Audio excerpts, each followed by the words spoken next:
Did you know that Trump's war with Iran is costing American taxpayers roughly $2 billion per day? But while the dollars rack up, let's not only look at the financial cost of this war, but also the human one. 7 American soldiers have already been killed in this needless war, with even more seriously injured. While Trump brushes off more deaths, there will likely be more. Before it ends, that's the way it is. The heartbreaking images are impossible to ignore. According to a New York Times analysis, a U.S. missile hit an elementary school in Iran amid strikes on a nearby naval base, resulting in at least 175 killed, most of whom were little girls. This horrible tragedy raises serious questions, considering this is how Trump's defense secretary speaks. We also don't fight with stupid rules of engagement. We untie the hands of our warfighters to intimidate, demoralize, hunt, and kill the enemies of our country. Rights groups have already documented more than 1,000 civilian lives lost.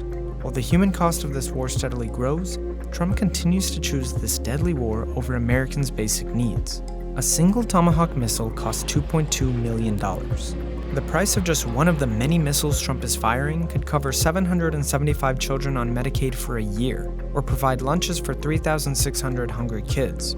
As part of these operations, Trump stationed 2 aircraft carrier strike groups in the Middle East. The price to operate those? $18 million per day. $18 million spent today while Americans struggle with high grocery prices and rising electric bills. Oil prices are also spiking thanks to Trump's war, forcing Americans to pay at least 20% more for gas. Trump's response? If they rise, they rise. Trump never sought approval from Congress before striking Iran. But when Congress brought a war powers vote to the floor that would have required congressional authorization for further American action against Iran, almost every single Republican in the House and Senate promptly voted it down.